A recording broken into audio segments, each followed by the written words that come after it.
नमस्कार साथियों। तो हमारे अपने YouTube चैनल पे आप सबका स्वागत है। तो आज मैं लेकर आया हूँ राजस्थान जीके से रिलेटेड एक क्लास जो बहुत ही शानदार रहने वाली है। और सभी BSTC जो 2024 में BSTC वाले एग्ज़ाम जो देंगे उनके लिए बहुत ही इंपॉर्टेंट ये क्लास रहने वाली है। तो सभी को ये क्लास देखना है और जितने भी नए हैं जो जुड़ते हैं इस चैनल से वो चैनल को सब्सक्राइब कर लीजिए ताकि इसी तरह की वीडियो की नोटिफिकेशन रोजाना आपको मिलते रहे। आइए क्लास को शुरू करते हैं। पहला प्रश्न है कि कालीबंगा सभ्यता को सर्वप्रथम प्रकाश में लाने का श्रेय दिया जा सकता है। बताओ, कालीबंगा सभ्यता को सर्वप्रथम प्रकाश में लाने का श्रेय दिया जा सकता है। किसे दिया जा सकता है भाई, बताओ जल्दी से।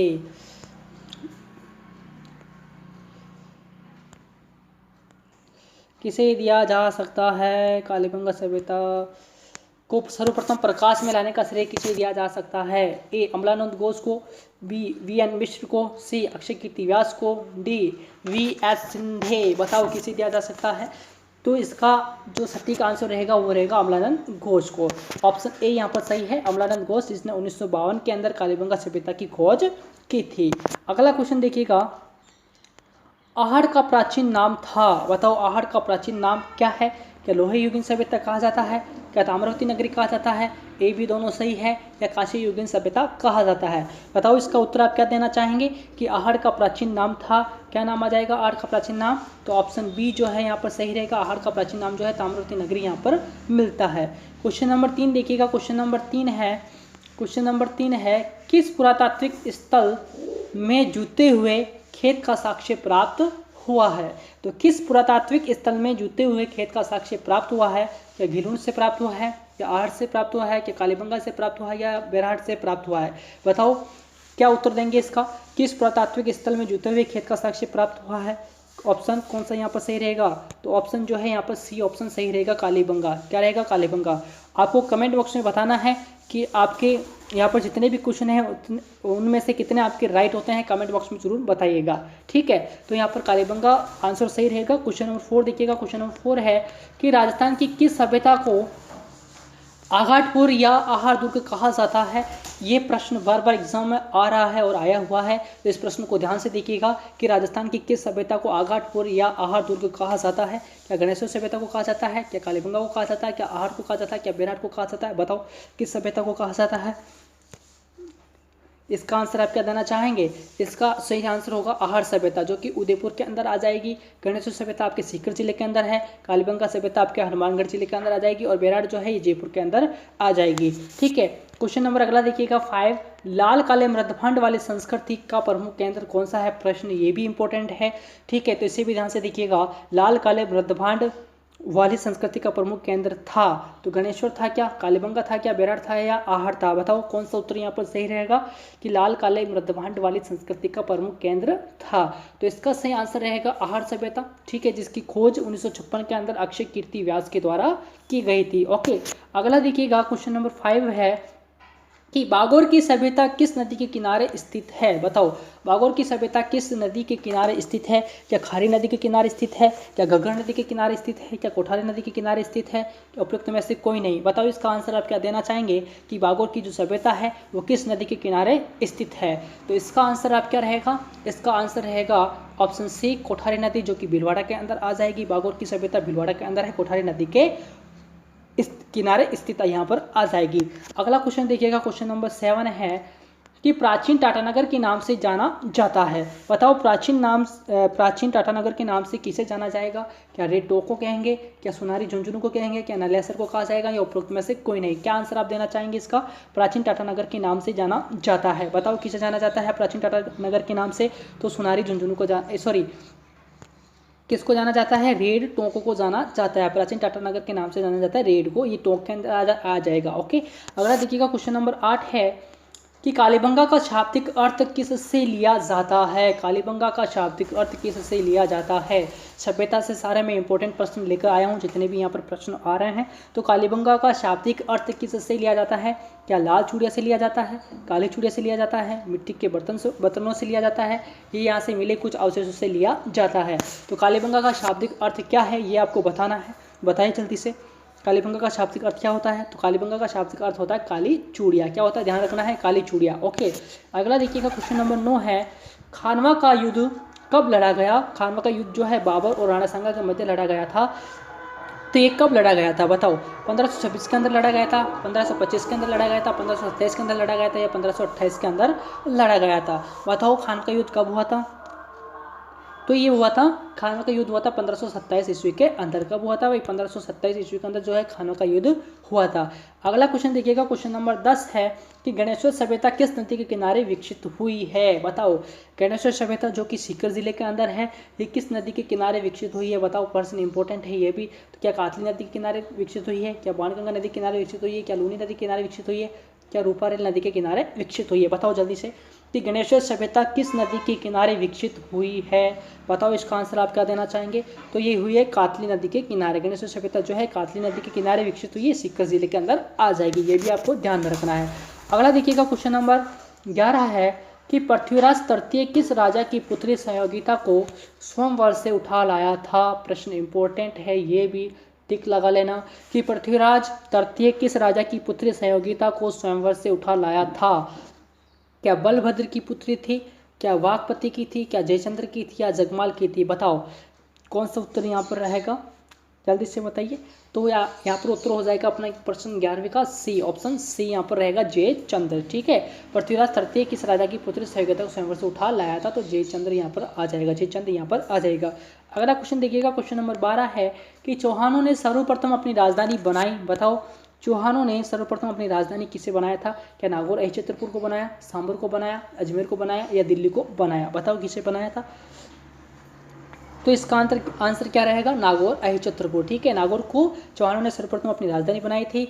और सांबर जो है, सांबर झील का निर्माण करवाया था वासुदेव चौहान ने 551 ईस्वी के अंदर करवाया था, जयपुर के अंदर, जिससे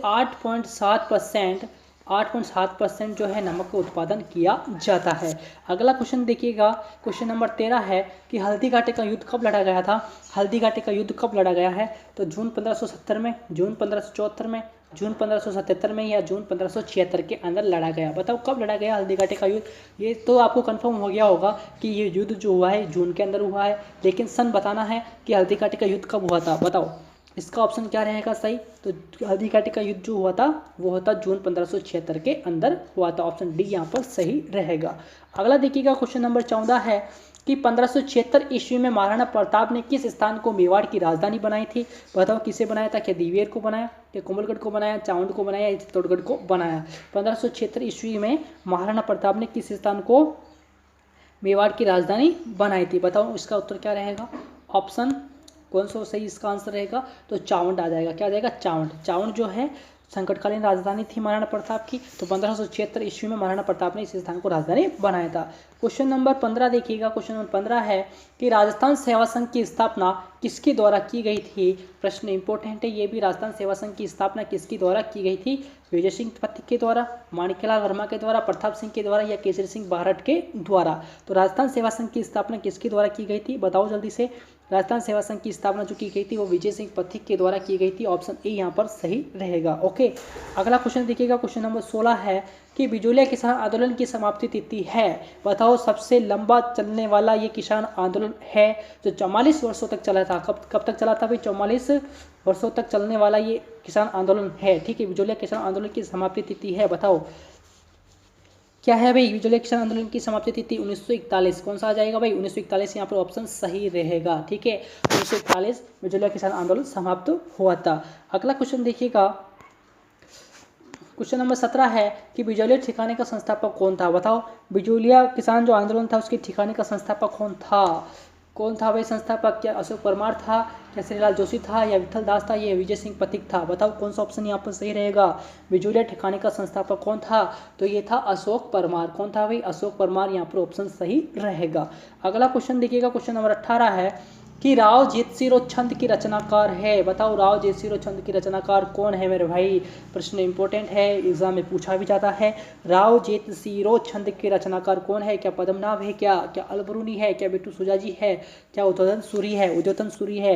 बताओ इसका आंसर आप क्या देंगे कि राव जेतसिरो छंद के रचनाकार कौन है? तो उद्योतन सूरी आ जाएंगे। ऑप्शन सी यहाँ पर सही रहेगा। ओके, अगला क्वेश्चन देखिएगा, क्वेश्चन नंबर 19 है कि त्रायन का द्वितीय युद्ध कब हुआ था। बताओ त्रायन का द्वितीय युद्ध कब हुआ था, क्या 1193 में, 1192 में, 1673 में या 1191 के अंदर। बताओ त्रायन का द्वितीय युद्ध कब हुआ था। तो त्रायन का द्वितीय युद्ध जो हुआ था 1192 ईस्वी के अंदर हुआ था। यदि आपसे पूछ ले कि त्रायन का प्रथम युद्ध कब हुआ था, तो आप क्या ऑप्शन देंगे, ऑप्शन 1991 के अंदर हुआ था। कब हुआ था, त्रायन का प्रथम युद्ध जो हुआ था वो 1191 में हुआ था और द्वितीय युद्ध हुआ था 1192 ईस्वी के अंदर हुआ था। ओके, यहाँ तक क्लियर है। अगला देखिएगा, क्वेश्चन नंबर 20 है कि जोधपुर में राव जोधा ने अपनी राजधानी कब स्थापित की थी। बताओ जोधपुर में राव जोधा ने अपनी राजधानी कब स्थापित की थी। प्रश्न ये भी इंपॉर्टेंट है, क्या 1428 में की थी, 1458 में की थी, 1459 में की थी या 1429 के अंदर की थी।